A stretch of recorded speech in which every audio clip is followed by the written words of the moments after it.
Chapter 13. The Council of a King and a Queen. It has been 2 weeks since Daenerys has retaken the city of Meereen and changes were afoot. Her conciliatory ways to the former slave masters have come to an end, especially after Varys provided her with every name of all those savers who financed the Sons of the Harpy. Instead of killing them outright, she had, under the advice of Tyrion, put them all in prison.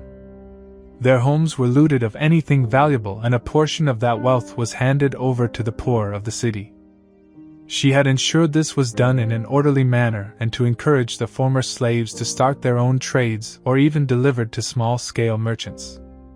The other part of the wealth was used to restore the ports of the city to allow more trade to flow once again.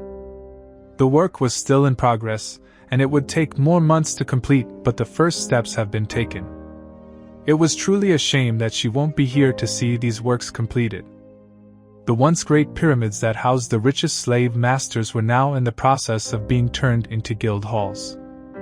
There were guild halls for sure long before she first took the city, but this time the pyramids will house the political leaders of these guilds. She had asked her council to suggest an alternate governing body for Meereen. After the debacle that happened in Astapor and Yunkai, she knew that merely appointing some men to govern a city will not work. Again, it was Tyrion Lannister that came up with a viable plan. He suggested that a council must be formed to govern the city, but one that would ensure the transfer of power without bloodshed. The various guilds that were present in Meereen will be assigned the pyramids of the former slave masters, and there the permanent members of the guilds would meet and elect 3 representatives for each guild. This method of an election would be held after every 4 years, and it will apply to all guilds except for the new army of Meereen. Here Ser Barristan intervened and suggested that he would knight 3 men from the 3,000 strong men and assign them, squires, as well. This tradition would continue long into the future. Tyrion was against that idea, arguing that army would have permanent members in the council for however long they want, while the other council members would change periodically. He rightly argued the balance of power of such a council would heavily favor the army, as they are permanent members of the council. So Daenerys came up with a suggestion to make the 3 knights choose a single man from the army to be represented in a higher council. The higher council was also Tyrion's idea. The lower council, that is the council formed by elected members from different guilds, would vote to elect a single leader from among them.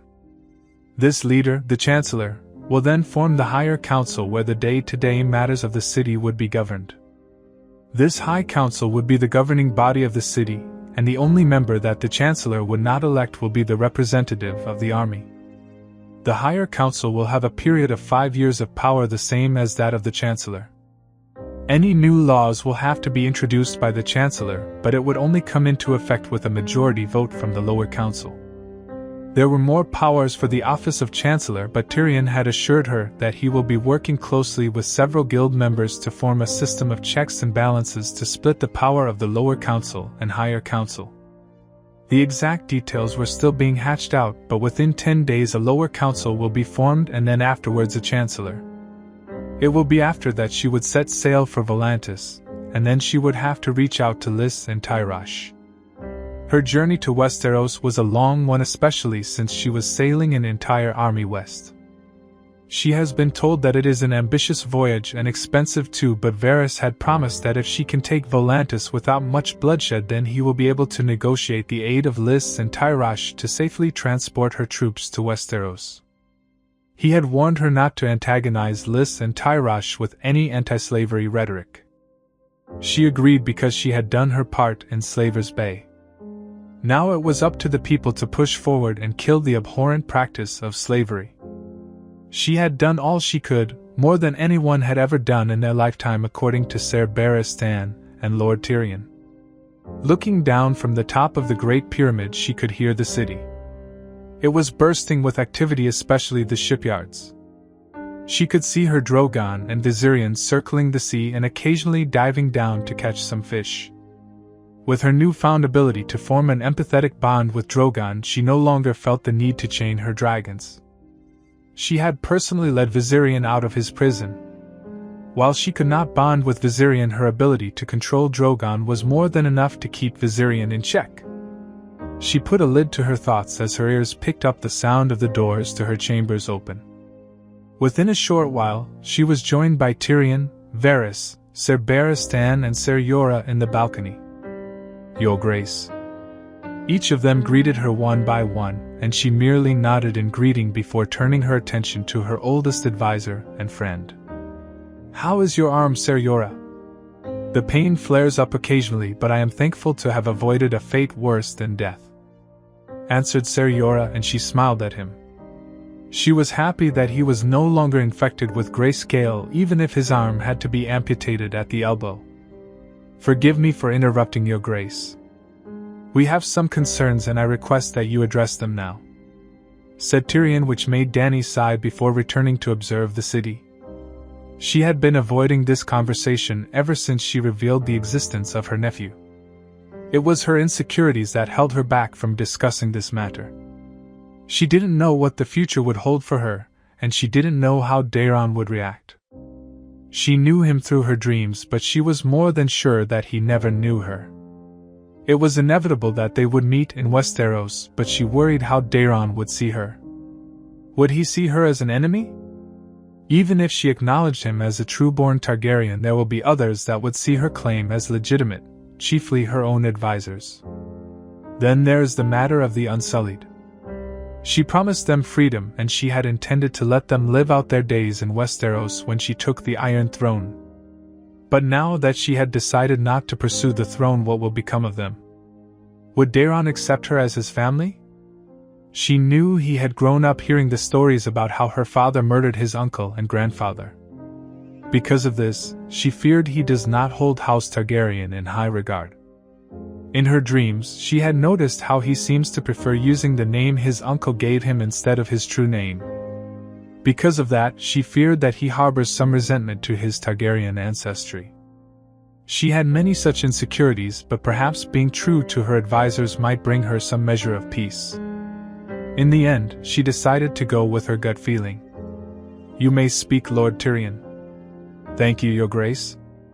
You said to us that Jon Snow, whom everyone here knows as Ned Stark's son, is your nephew Daeron Targaryen. We would like to know how you came across this information?" asked Tyrion as respectfully as he could manage without coming off as too demanding. "I have been having dreams about my nephew. I saw Northmen under Eddard Stark battle my father's Kingsguard near the Tower of Joy. I saw a bleeding Lyanna Stark hand over her son to her brother, charging him with her son's protection.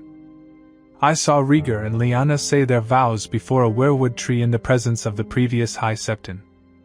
I saw everything that happened and everything that is happening right now." The silence that followed her proclamation was a welcome one for Dany, as that let her gather her thoughts. "I had always wondered why Rhaegar did what he did with Lady Lyanna. The Silver Prince was kind, too kind in some cases, and he despised violence of any kind. He could never harm a woman. I know this, but at the time of the rebellion and the period afterwards, all evidence pointed otherwise. Before the Battle of Trident, I had asked the prince about what happened, but he would not say a word. I thought it was out of shame and guilt. It doesn't excuse his behavior, as Rhaegar was a married man and Lady Lyanna was promised to another. But it is still a relief for me to know that the prince never forced himself on Lady Stark," said Ser Barristan as he sagged in relief and his gold-plated armor clicked at the movement. So the Honorable Ned Stark was as honorable as everyone said. While I am not a believer in information gleaned from dreams, the actions of the remaining Kingsguard knights, Ser Arthur Dayne, Ser Oswell Went, and Ser Gerald Hightower, makes more sense. They must have been ordered to protect and guard a pregnant Lyanna Stark. Varys mused with a nod, seemingly putting together a piece of a long-lost puzzle. I don't know much about Prince Rhaegar and his actions before the rebellion, but I do know about Jon Snow, or I suppose Daeron Targaryen. I traveled with him from Winterfell to the Wall, where he took the vows of the Night's Watch. At that time I was sure that he thought himself as a bastard of Ned Stark. I wonder how he came across his true parentage? Tyrion paused and thought. You know something, said Daenerys, as she was familiar with the peculiar look that graced the face of her advisor. I suspect it must have been Aemon Targaryen, or better yet Benjen Stark, that revealed his true parentage," answered Tyrion, and that captured her attention. "Who is Aemon Targaryen?" she asked curiously, having always thought that there were no other Targaryens left in the world. "He is the maester at Castle Black," said Tyrion. "He was my queen. I am afraid the good maester has passed away in his sleep," Varys reported. "That's unfortunate. He was a good man and easily likable. He was the brother of your great-grandfather, King Aegon V," Tyrion explained for her benefit, making her nod absently.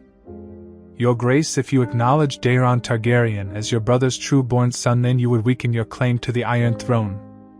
Ser Jorah was the one that directed the conversation back to the crux of the matter, the succession.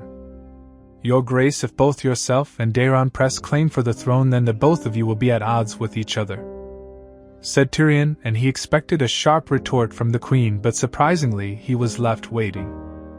"I know, Lord Tyrion. The succession of the crown will be discussed after all the pretenders and usurpers are gone for good. I will personally speak with Daeron and discuss the succession." Daenerys found herself say that instead of the truth. To her horror, she found herself unable to say the truth that she had abandoned her dream for the throne to her advisors. "It is imperative that both of you don't fight for the Iron Throne.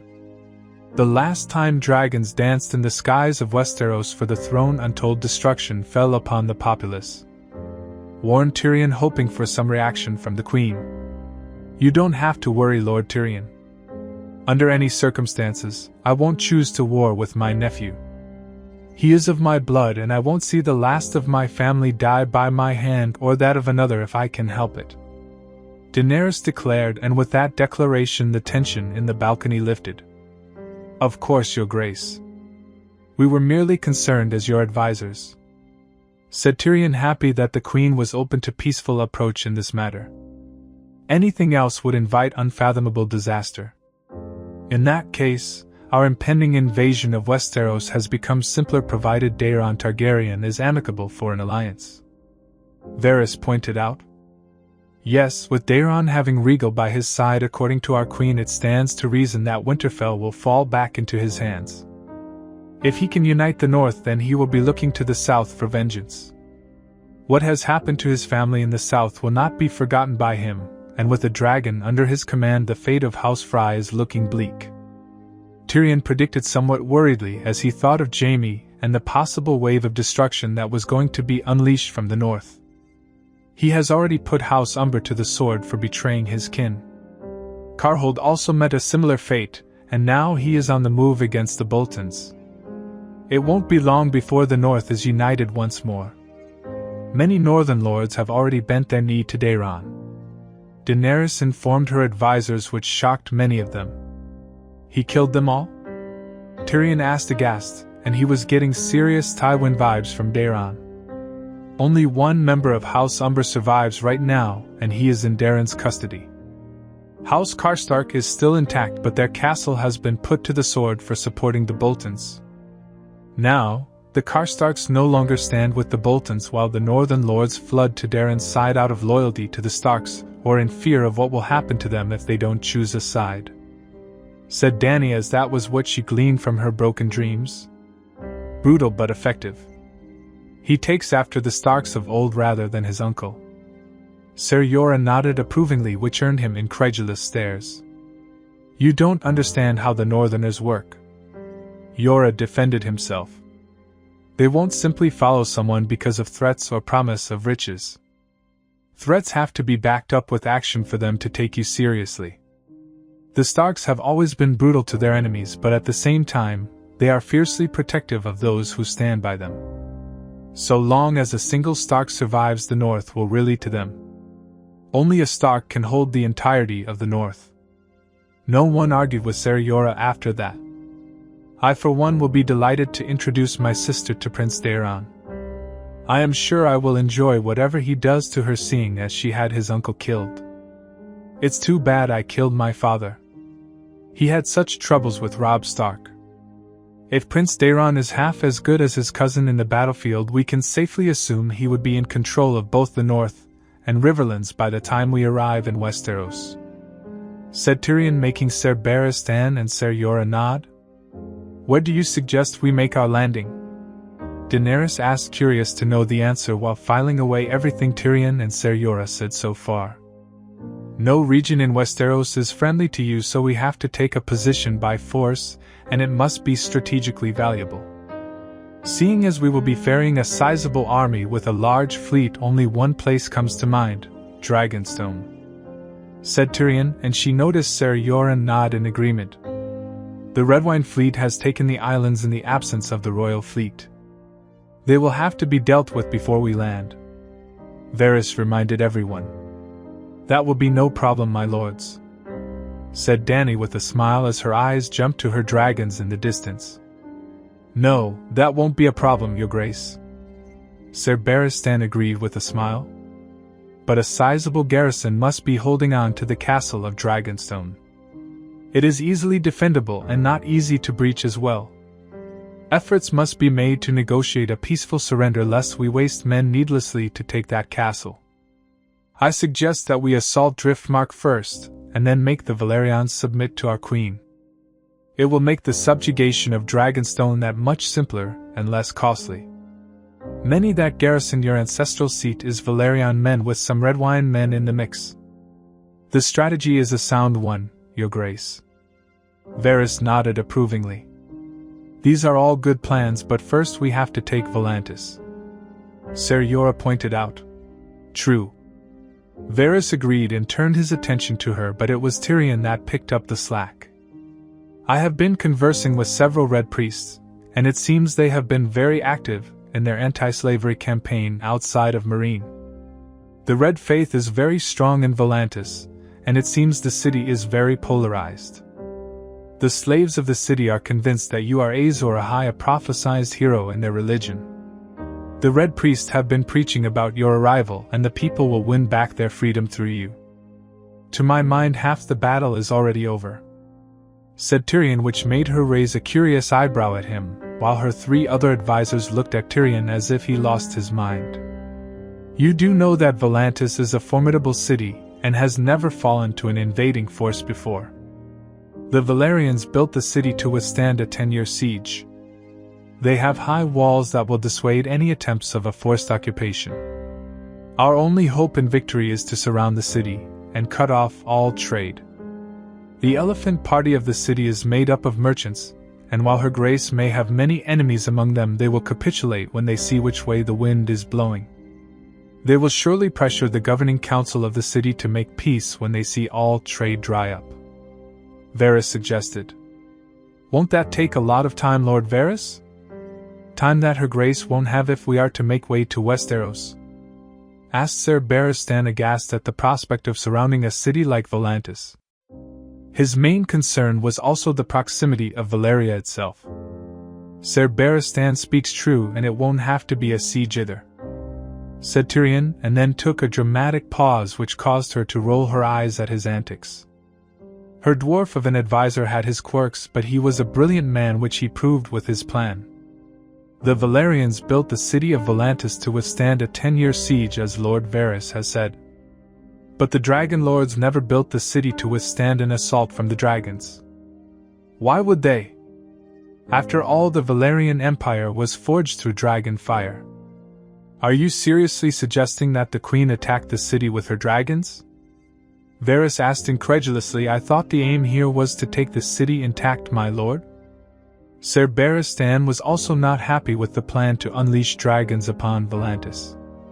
Dragons have taken cities bloodlessly and without setting it on fire before, my lords. Even during the Dance of Dragons, the Black Queen, Rhaenyra Targaryen, took King's Landing with her dragons. The situation we face is also eerily similar, and our queen has more of an advantage. Tyrion paused and ran into her chambers, leaving a very confused group of people in her balcony. He quickly returned with a pitcher full of wine and 5 cups. He began to pour wine into each of the 5 cups and began to distribute it one by one. She could see Varys letting out a sigh of frustration at Tyrion's antics. If it is not much trouble, my lord, we are waiting for your brilliant plan to take Volantis. Varys sparked, although he took the offered cup without any complaint. You have to enjoy the moment when I present my brilliant ideas, my friend. You should learn to enjoy the moment and live a little. Tyrion retorted as he finished distributing wine to everyone before turning to her with a cup. Daenerys let out a huff but played along and took the offered cup. In my youth, I read all about other distant lands, for you see I was under house arrest for almost all my life. A peculiar thing that I learned about Volantis is that a large wall made of black marble separates the city into two, both economically and socially. Tyrion paused and Varys quickly caught on to the plan. The black wall that separates those of pure-blooded Valyrians and the slave population of Volantis. Varys murmured distractedly. Exactly. The slaves of Volantis already worship our queen, and if that wall was to say, melt away, the city will fall.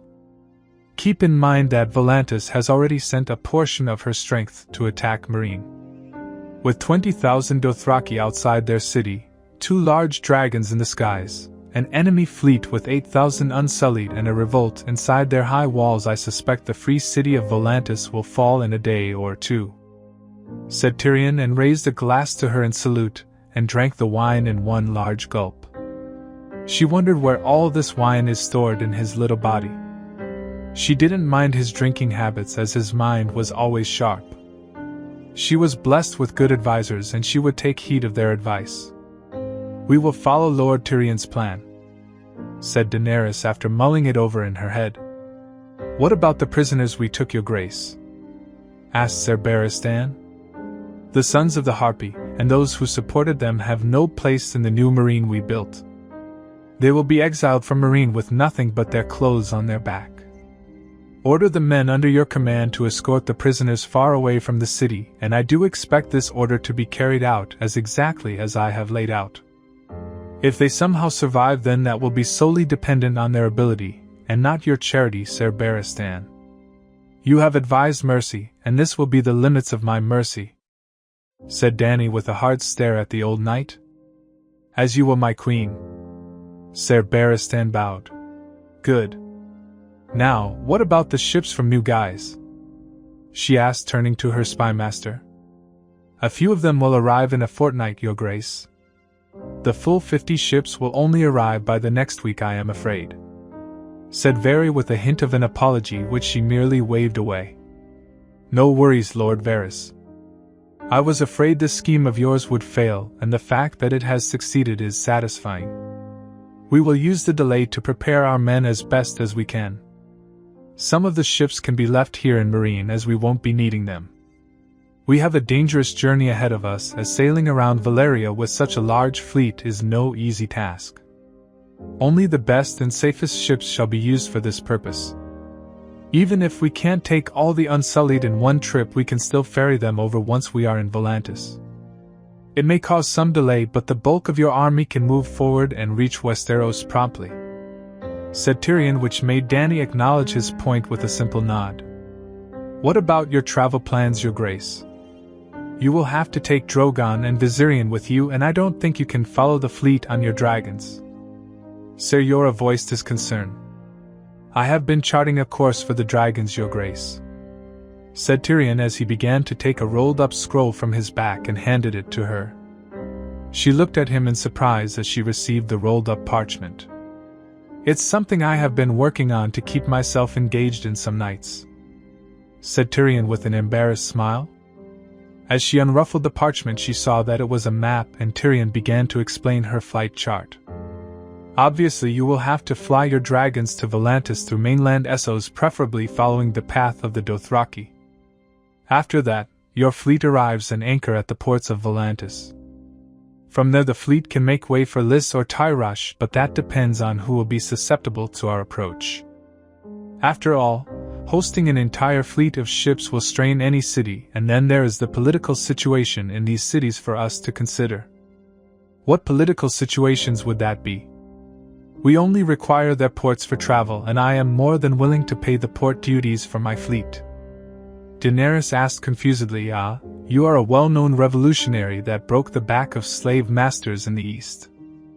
The cities of Tyrosh and Lys will be wary of you, but I suspect they would reluctantly help us move along, as you would be upon them with 2 dragons and a large Dothraki horde. They will most likely appeal to your vanity with gifts, as is the custom of free cities when it comes to greeting Dothraki calls. Under no circumstances you should try to free the slaves of Tyrosh or Myr.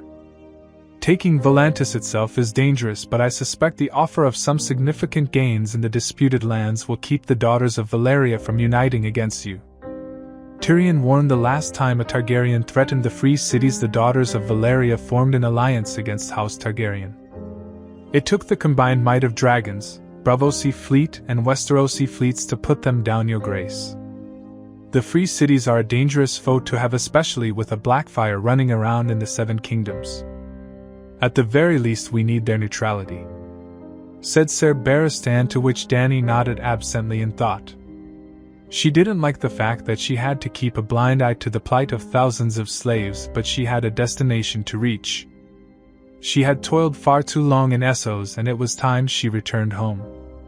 At least the tattered prince had made good on his promise, as he had marched the windblown upon Yunkai. Dario has also marched the second sons along with the group, although he didn't look all too happy. It was understandable, considering she had not allowed him into her bed even at the night before he marched out of Meereen. She was not overly worried that he may betray her, as she had rewarded the officers of second sons quite handsomely. Some of them even has been granted a permanent commission in the new security forces of Meereen, and was even gifted lands in the city. They had too much invested in the city to betray her orders. She did feel sorry for Dario, but she had to be a little selfish in this case. She had suffered and sacrificed too much in her life. All she had wanted was a warm and loving family. She had convinced herself she had earned the right to be a little bit selfish. When she laid back in her bed that night, she didn't dream of battles and death. Her dreams were filled with butterflies, flowers, and laughter of children. It was the most peaceful sleep she had in years. "You can't do this, brother. You shouldn't give in to the demands of that bastard. He killed our mother, and the bastard's father killed our Lord Father." Jonah screamed at her brother Clay Serwyn, who had agreed to hand over the grains of House Serwyn to Winterfell on Ramsay's orders. "You saw what happened when the last time I refused an order of the Boltons. They flayed our mother in this castle. If we don't obey, it will be you next, and I can't bear to see that, little sister," said Clay with a broken look. "The other houses have risen against the Boltons. Now is the time to strike at the flayed man." Jonah screamed at her brother. "Do you see these houses here, sister? Where were these houses when our mother screamed herself hoarse in these very halls?" Clay screamed back with tears running down his cheeks. He fell down to the floor and scooped close to the wall. "Where were they?" he whispered over and over as the screams of his mother haunted his mind. "You have to be brave, brother. You've heard what happened to the Umbers and Karstarks. The wolves are once again on the field, and all the sheep are dying in droves. It is time to join the Starks and avenge father and mother." Jonah whispered to her brother, as she rubbed his back comfortingly. "I can't do that, sister. We are closer to Winterfell than any other northern houses. The bastard is only a few days' ride away from our home. I can't gamble with your life like that, sister. If it was just me, then I would have, but I have to think about you. You are the only family I have left, and I won't endanger your life for revenge." Jonah was about to argue with her brother, but paused as their maester barged into the room out of breath, but she could see the man was excited. "My lord, my lady, a raven arrived with the seal of a Stark direwolf," said the maester, as he gave them the scroll with the broken seal. Jonah read the words from over her brother's shoulder. "The North remembers your house's bravery, Lord Serwyn. Look to the east and stand fast. Winter is coming." "To the east?" Clay asked, quite perplexed with the message. "I thought Jon Snow and his wildling army was at last hearth?" Before anyone could respond to that, a war horn blared from the east, taking them all by surprise. Juno ran to the window facing the east side, and she saw rows and rows upon horses riding down a hill with Stark and Manderly banners flapping proudly in the wind. "The Starks and Manderlys are here, brother," said Juno enthusiastically, but her brother was still sitting on the floor looking undecided.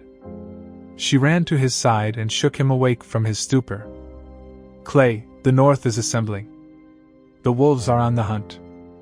It is time to stand beside the direwolf banner as our family have done for thousands of years. We must avenge father and mother," said Juno.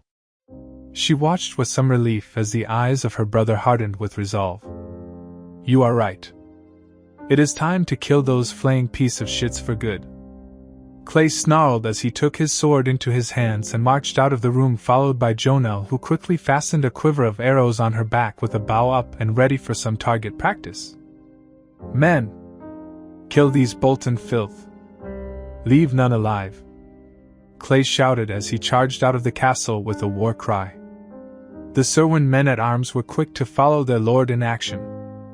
They turned on the nearest Bolton soldiers in the blink of an eye. Juno fell the first man close to her brother with an arrow and began to pick them off one by one, her aim true throughout the battle. She watched in glee as the Manderly horses streamed into her ancestral seat and began to cut down the Boltons. Screams filled the walls of Castle Serwyn, but this time it was the Boltons that were screaming. Juno was not the only one that was observing the carnage from her vantage point. The raven that delivered the message was also watching everything that was going on with rapt attention.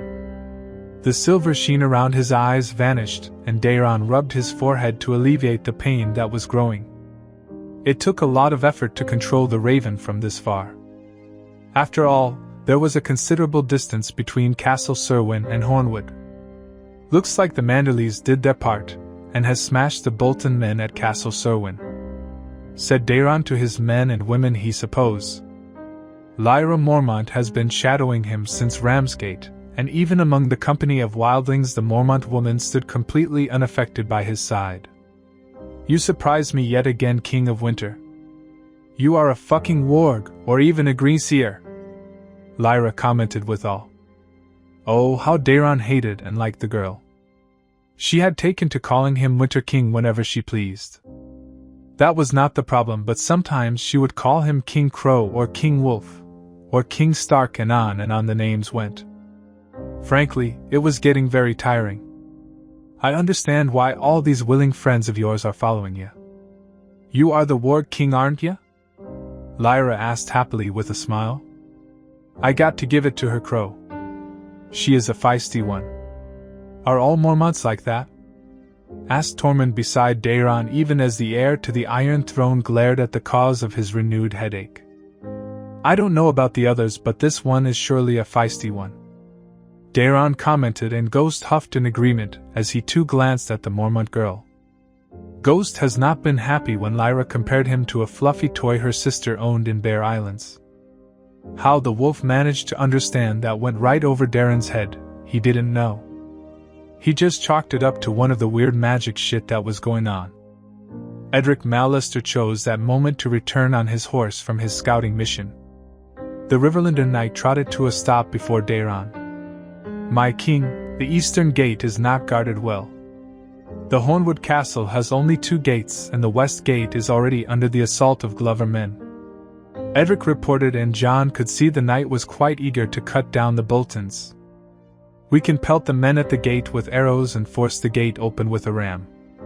There will only be meager losses," Meej Mormont suggested as she and her other daughters pushed their horses next to him.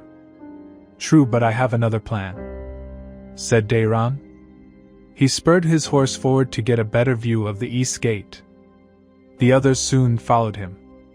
He let out a breath and concentrated his warning powers. Just as he practiced many times, he began to split his consciousness piece by piece. Soon an entire flock of crows flew straight for the gate in a wide arc formation. He could see from the eyes of the crows that the guards were completely spooked and was looking at each other in fear and confusion. The swarm of crows assaulted the confused soldiers atop the wall, and many of them simply began to fall on either side of the wall. "Now we can attack," said Daeron as he partially came out of his warging. He had practiced this many times and it was working, as he could feel the partial control he had over the crows at the back of his mind. He had found this trick won't work with complicated creatures, but birds were good for partial warging. He spurred his horse forward and the free folk was the first to follow, as they were well adjusted to his powers by now. The Northmen were quick to follow, jolted by the movement of the army. When the combined host neared the east gate, there was no one to defend against their assault. A ram did the job of breaking the gate, and soon the Northmen and free folk men spilt into the castle, cutting down any men that didn't throw away their weapons. Within a matter of minutes, the castle fell to Daeron. He was there to greet the Glovers when the western gate was taken from within. Those who had surrendered were taken down to the cells, and the Bolton banners were thrown into a pyre that was set up for the dead. In the aftermath of the Battle of Hornwood, an emergency council meeting was called to discuss their next move. Daeron was careful only to include select few into this council, and all of it was done under extreme secrecy. The venue that they chose for the meeting was the feast hall of the castle. All servants, guards and soldiers were ordered to stay away from the hall for the duration of the meeting. Those who were in attendance were Tormund, Galbart Glover, Robert Glover, Edric Mallister, Lawrence Snow, Meej Mormont, Alysain Mormont, Lyra Mormont, Wirman Manderley and Howland Reed. Wylus Manderley should have been present in this council, but he was at Castle Serwyn at the moment. The Manderley knights were ordered to hold their position and wait for reinforcements from the main army. But before moving out of Hornwood, he had to ensure all the northern lords were on board with his plan and his intent to take the Iron Throne. Already he could see Robert Glover was not so happy to learn of his Targaryen heritage. It was understandable, considering the losses many of the northern houses suffered in the rebellion and the War of Five Kings. When we raised our banners against the Boltons, it was to crown a Stark as king in the north, as per the wish of Robb Stark, the young wolf. Robert Glover predictably exploded, and an uneasy murmur passed through the room, but the lords held their tongue, waiting to see how Daeron would respond. You raised your banners only because you saw a chance to strike at the Boltons after word spread of what happened to Carhold and Last Hearth. So let's not pretend and play a war of words, my lord. I assure you that is a war that you would lose," said Daeron in a bland voice, and he was aware that he was only pouring oil into the flame, but it was necessary. "How dare you?" Robert snarled as he took to his feet in anger. House Glover raised its banners when Robb Stark gave the call. We wept when Lord Ned was executed by the Lannisters. Even when our home was raided and my family was taken captive by the Ironborn, we continued to fight for King Robb. I knelt to the young wolf and proclaimed him king in the north. By doing so, you all ensured Robb would never win the war. Daeron snarled back, shocking the room into silence. A low growl came from Ghost, which made many in the room to stare uneasily at the white wolf by his side. "Ghost," Daeron called, and just like that the direwolf went back to lying down on the floor, but his amber eyes were trained on Robert Glover. Exactly what do you think would have happened when Robb was forced to secede from the Iron Throne? He was not fighting a defensive war like the Winter Kings of the old.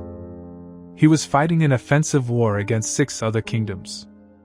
Taking a deep breath to calm down, he continued in a softer tone. "Now I understand where you all are coming from. The throne has never done anything good for the North, at least that's what it would look like from a certain perspective. While the North was never considered for small council positions, outside of a few occasions the Iron Throne did ensure peace between the 7 kingdoms. After Aegon's conquest, tell me, how many battles did the North have to fight to protect its lands from Undul invasions?" The hall was stark silent before his question. The North began to trade with other kingdoms endless. Before Targaryen rule, the old and crippled men of the North had to wander off into the open during times of winter. There were shortages of food everywhere. Even many of the lordly houses of North have starved to death on a few harsh winters before dragons united Westeros. Even if Robb somehow managed to win in the south, he would have sentenced the North into a far worse fate than ever, and you want to commit to this folly again? The North has survived without the South before the Targaryens. We can do so again," Robert declared boldly. It was a bold claim with multiple meanings, but Daeron took it in context. "Really, Lord Glover? Do you know the population of the North before Aegon's conquest?" asked Daeron as if talking to a small child. "What does that have to do with anything?" "Everything, my lord. If you don't know the answer, then let me spell it out for you. The North has 5 times more population right now compared to the North before conquest. How do you suggest we feed the people without the South?" As expected, there was no answer from anyone. In an ideal situation, I would have crowned Rickon as king in Winterfell. Unfortunately, we are not living in an ideal world. We need the South, my lords, or else we will all fall victim to the coming long night. This will be the harshest winter Westeros will ever see in recorded history. Any newborn children, no matter their station, will not survive this winter. Old people will find their lives cut short, and no new crops will flourish as snow and biting cold will cover the entire continent. Dawson paused as he looked at the grim faces of the gathering. You all might have noticed the nights have started to last longer, and daylight is getting shorter. The second long night is here whether you like it or not, and so am I. The silence at the end of his monologue stretched on, and Daeron feared that he may have overshot himself. Tormund stood up, attracting everyone's attention as he towered over them all. The free folk owe our lives to Jon Snow or Daeron Targaryen, or whatever the fuck he calls himself. It is not the name that we follow but the man. Daeron or Jon doesn't matter to us. Stark or Targaryen doesn't make a difference to us. I have seen him fight, and he fights like a god, and I watched him kill a White Walker with my own eyes. He gave his life to protect us from turning into slaves of the Night King. He fought and defeated death itself to stand here before us all. He commands a wolf and a dragon. He can warg into 1,000 creatures and yet still fight and bleed like a man. There sits the only king that we would follow because we know who and what he is. He is a true son of the North, the true North. Winter is coming and we need a king of winter to lead us. Winter King! Tormund bellowed out while raising his steel axe into the air in support. Midge Mormont was the next to stand. It was a good dream to have a Stark king once more, but a dream it remains. While not a Stark in name, Daeron is every bit a Stark. Robb Stark himself wanted him to lead us, and named him a Stark, and I don't intend to disobey the last wish of King Robb Stark. Daeron is of the North. A dragon he may be, but he is a dragon of the North. He was raised by Ned Stark himself, and is every bit a wolf like the Starks of old. Stark blood runs strong in his veins. Winter King! Midge knelt with her mace pointed to the floor. She was followed by all her daughters.